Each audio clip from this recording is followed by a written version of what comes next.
Hey, it's Jeff Zito, and thank you so much for checking out another episode of the Celebrity Jobber Podcast. Streaming on Apple Podcasts, Spotify, iHeart, or wherever you listen to podcasts. Please subscribe. Would love a 5-star rating, and please leave a review. You can also check out past guests and episodes online at celebrityjobber.com. Who were these people before they were famous? I believe my guest today's life mission was to be famous. She's had guest roles on shows like Mad About You, Ellen, Caroline in the City, Seinfeld, Suddenly Susan, and more. Probably know her best from her show on E! Called My Life on the D List, and now she's back with her new YouTube show, which is called My Life on the PTSD List. And she's been through a lot in the last 7 or 8 years. So we're going to find out all about that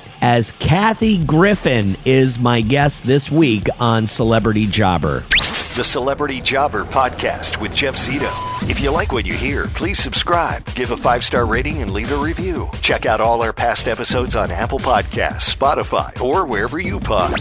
What if these celebrities weren't famous? What would they have become? What was their first job? We're about to find out. Hello, Kathy. I'm so excited to be back, Jeff. You have no idea. I was canceled for years because I got in a lot of trouble with the government. I know. Anyway, I have a new special on YouTube that's free. It's called Kathy Griffin, My Life on the PTSD List. Get it? And then I have a tour. I'm starting my tour called New Face, New Tour because I got a new facelift, and I'm showing it off to the world. Now, Kathy. And yeah. I'm just so mesmerized because you've gone through so much here in the last, I don't know how many years. You just mentioned you were on the no-fly list. Jeff, hell and high water. Hell and high water, Jeff. So can you tell me where did it all go wrong, Kathy? What are you talking about? I'm a giant star. I'm a legend. I have $50 million. I own my house outright. I'm back on tour. I played Carnegie Hall 6 times. I broke the record. I'm in the Guinness Book of World Records for more stand-up comedy specials than any comedian, living or dead. What kind of question is that? You're what back. Do you mean, where did it go wrong? Your publicist just sent me a whole thing saying you had lung cancer, you went through another divorce, you had an addiction to pain pills, and you were being investigated by the U.S. government for putting out that photo that suggested you cut off the president's head. What am I talking about? I mean, I know what you've been through. It didn't go wrong. I was in People magazine this week, and the article is called Risen from the Ashes.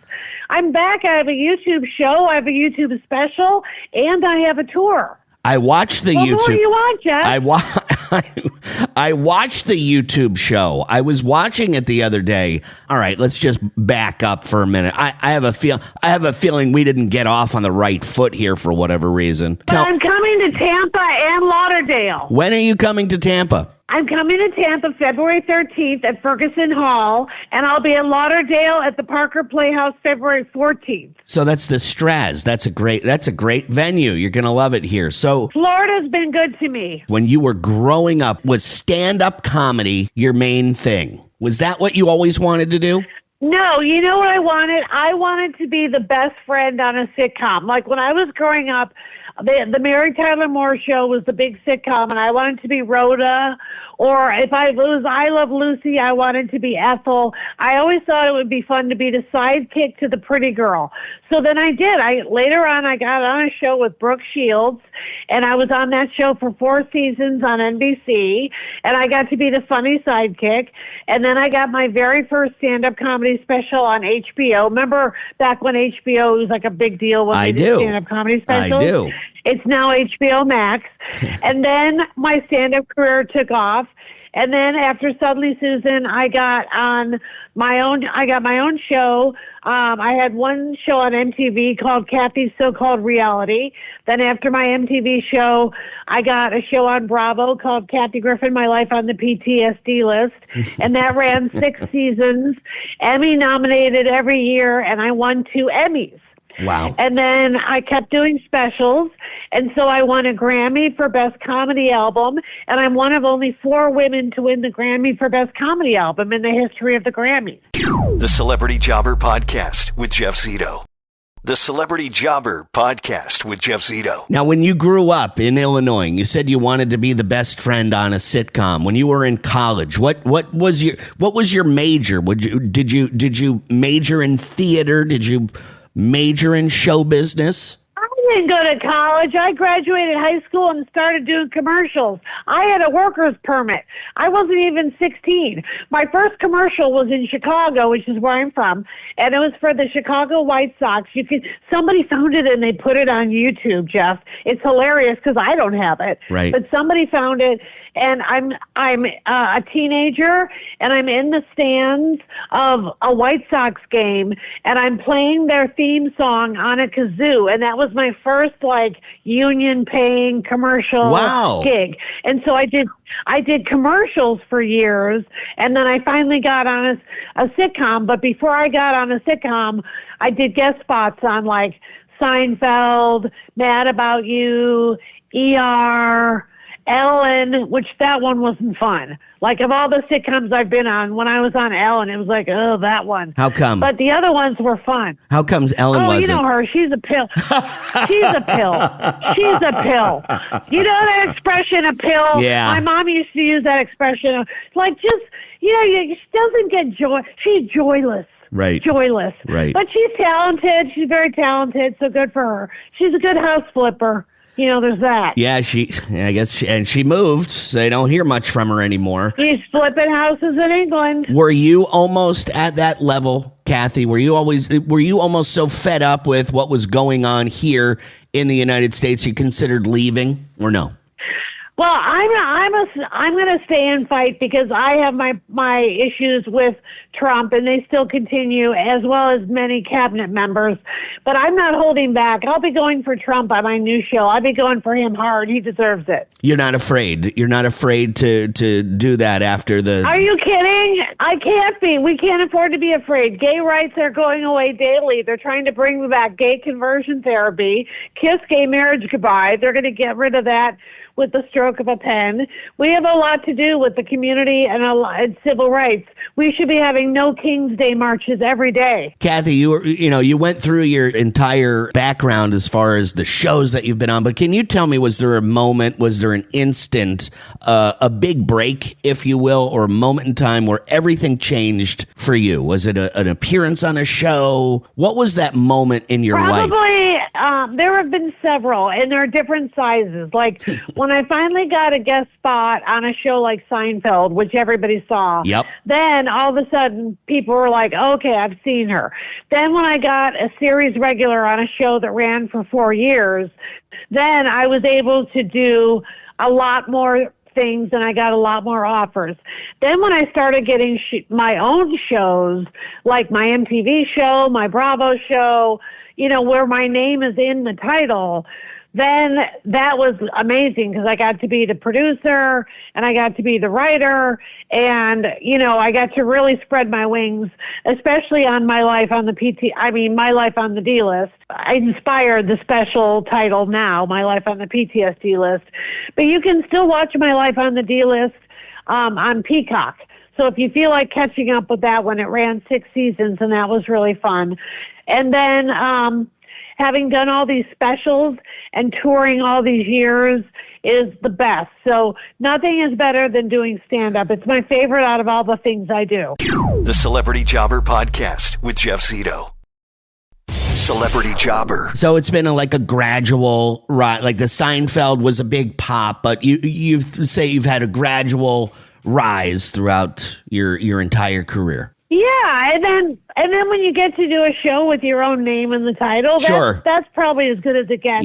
And that's the best. You've hit the big time. It's kind of funny. You're on the D list, but you weren't really on the D list. That was probably the biggest Kathy Griffin was ever was with that show. Well, I still have many D-list moments, but I also have, I won a Grammy for Best Comedy Album, and so that was an A-list moment. But, I still have D-list moments, and I make fun of those to this day because in my mind, I'm lucky enough to do what I do, but I still feel like an outsider looking in, and that's where I find my comedy. And Kathy, you've gone through a lot of stuff here in the last few years. This, kind of where I was going. Oh, yeah. In the beginning, this is where I was kind of going, and then we went off target here. But I'm just saying things didn't go well for you in the last 5 years. You've had problems with cancer, a marriage. Tell me. Divorce, all that stuff. And so it's just stuff you just have to go through. I mean, cancer is cancer. It's not like it's going to go the way you want it to go, or you're not going to just go to one doctor visit and it's over. And, divorce, everybody knows, breakup or divorce is just miserable. So you try to find the comedy in all of it. And I can just say comedy has been my survival tool. So if I'm not making comedy of my own because I'm dealing with one of my own issues, then I'm out there watching comedy. I have so many friends that are funny that some of them are comedians. I'm good friends with all the comics you would think, Margaret Cho and Wanda Sykes and all those great legends. Right. But I also am always working on new material. So that's why I'm glad to be back on the road with new face, new tour. And you're coming to Tampa once again. You said February the 13th, correct? February the 13th at Ferguson Hall. February the 13th at Ferguson Hall in Tampa, the Straz. You can also catch Kathy on My Life on the PTSD list, which I was watching the other day. And Kathy, I am telling you, it's a new world today. Do you find it like, being online, the new world that we're living in? It's a trip. Yep. It's weird, isn't it? Are you afraid of the internet a little bit? I'm not afraid because I've accepted it. And so the days of, television making or breaking you in one guest spot are over, and now you have to be everywhere. I mean, I'm all over my, TikTok and Instagram and Blue Sky and Threads and YouTube and Live and specials and a weekly show on YouTube, and that's where the people are. So I go wherever the people are. And you mentioned earlier you were in commercials. Did your mom push you into commercials, or were you just wanted to be on TV? Because your parents didn't do show business, right? No, my parents were just normal. My mom worked at the administration office of a hospital, and my dad worked in Hi-Fi. Remember Hi-Fi? It was like selling turntables and stereo systems. And stuff. I mean, talk about a business that's gone bye-bye. But anyway, I was, just raised in a lower middle class family,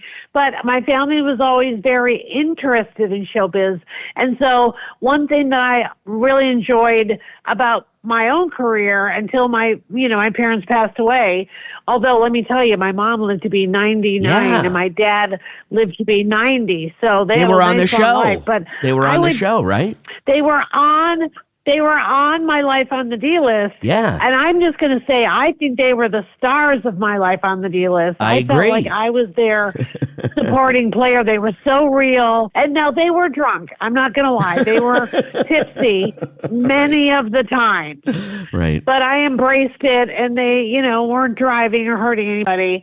But I would bring them to sets of whatever show I was on. Like if I was on ER, the medical show, they would come and they would watch George Clooney act all day, and they would let me bring my parents, even if I only had a day part. It was really fun bringing them everywhere with me.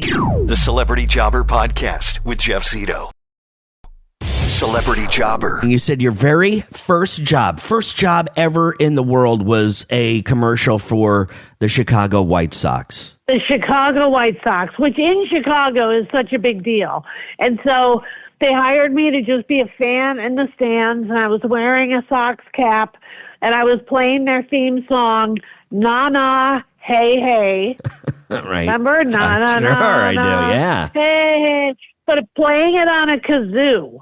and then they zoomed in on me, and that's how I got my SAG-AFTRA union card. So go Union. Unbelievable. February 13th, Ferguson Hall. That's the Straz Center in Tampa. But you can also go to kathygriffin.com/tour. She'll be not only in Tampa, but also in Orlando. She'll be in Fort Lauderdale. I tell you what, you're pretty busy, and I wish you nothing but the best. Even though in the beginning, I didn't think things were going to end like this. I'm really happy we made it this far, it's Kathy. It's a love fest. It's a love fest. I'm really happy things turned out the way they did. And listen, I know you've been through a lot, and I know the comedy is great. It's great therapy, but keep doing what you're doing, and I think you've got a lot of people behind you. Well, I appreciate it, Jeff, and thank you for being so sweet. And come see me in any one of the shows, but I have to warn you, I'm probably not going to be kind to Ron DeSantis. Okay. Are you looking at all to get a man in your life? Well, not Ron DeSantis, I can tell you that much. But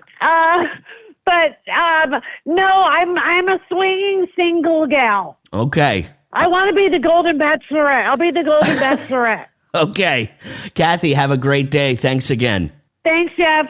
Man, she was obviously a little defensive there when I asked the question, where did it all go wrong? And I was getting at the famous picture of her jokingly, quote unquote, suggesting that she beheaded the president of the United States, which you have to know is going to get you in a lot of trouble. And it did. And that's what I was kind of getting at. Like, where did it all go wrong? I wanted her to talk about that, but she took it differently. She took offense to it and said, I'm got $50 million in the bank and I'm a legend and this and that. So anyway, not what I was not trying to belittle her or say that her career was nothing. I was simply trying to get to the Donald Trump, quote unquote, beheading picture. I mean, she grew up in Chicago. She did not go to college, got right into the union, SAG-AFTRA right out of high school. And it was all because of that commercial. Her first job was that commercial for the Chicago White Sox. And you can see her for about a split second blowing the kazoo. I checked it out. But, that's where it all started. I think her parents, as she mentioned, were kind of interested in showbiz. So they were supportive, but they had, regular jobs. Her mother worked in a hospital. Her dad worked for Hi-Fi, a company that made, stereo equipment and that kind of stuff. And Kathy mentioned they were drunk most of the time, which I did remember on that show, My Life on the D List, which was a pretty huge show. And I must say, probably the pinnacle of Kathy Griffin's career. She credits her appearances on Seinfeld and Suddenly Susan as, small little breaks in her life. I definitely think that show, My Life on the D List, made her an A-lister. And, like she said, not only the Trump thing, but she's gone through lung cancer, addiction to pain medicine. She went through a divorce. She's been through a lot in the last 7 years. So on her way back, come back, her YouTube show, which is called My Life on the PTSD List. And again, she's got tour dates all over the country, which you can check out more on kathygriffin.com. Oh man, that almost went south real quick. There was another incident, and I'm trying to think who it was with. It was Gina Gershon. I asked her something about showgirls and being naked, and it set her off. But as I remember, that was a pretty good turnaround as well. I had her eaten out of the palm of my hand by the end of that interview.